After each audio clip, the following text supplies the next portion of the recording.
Harvard student newspaper reporting the university has suspended a pro-Palestinian group and closed Harvard Yard for the rest of the week. My next guest says leadership across all ends need to do more.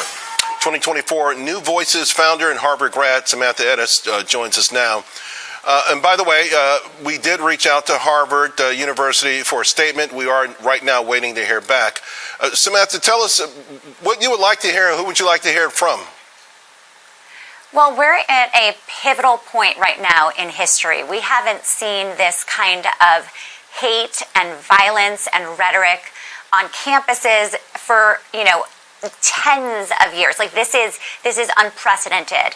And what we're seeing is that faculty and students are being seduced by a terrorist group.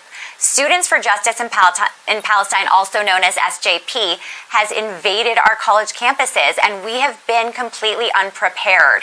And it's time for leadership not just to talk, but they must take action before it gets worse. Here's the quandary, though. Many may say that these universities were fertile ground for such an invasion, and that these leaders maybe, seduce this sort of invasion. Maybe they welcome it. Well, it's a great point, Charles. I think what we've seen happen is there's so many progressive values on our campuses, and that became fertile ground for terrorists to invade. So what we've seen is that in over 200 campuses, there are active SJP groups. They are funded by terrorists, and we need to get them off of our college campuses. We need to expel students that are involved, and we need to move on so that our students can actually go to universities and learn and feel safe. This is no longer about Jewish students. This is about upholding Western values. Every parent in America should care and want to do something about what's going on. This whole thing, you brought up funding. You see these tents, they all pretty expensive type of thing you get from one of these high-end camping outlets. They take them away, they bring them back the next day to get new ones. It just feels very organized, and there's some well-heeled money behind this, it feels, and you have to wonder where that's coming from.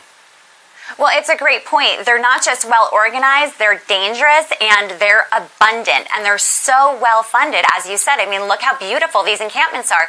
The pictures you showed earlier of Columbia University, I mean, this is something out of a catalog. But unfortunately, what's behind it is tremendous hate. And these groups have ties to Hamas, to Al-Qaeda. These are terrorist-funded groups. And unfortunately, this has been going on for years before October 7th. October 7th is what woke us up to it. Yeah. So now it's time for us to take action. It's interesting. I don't know if you can teach courage, but college used to be a place you can go and it can bring it out of you, right? You were encouraged to actually go out there. And now we need the very people to set an example, to your point. Samantha, thank you very much. Appreciate it. Thank you.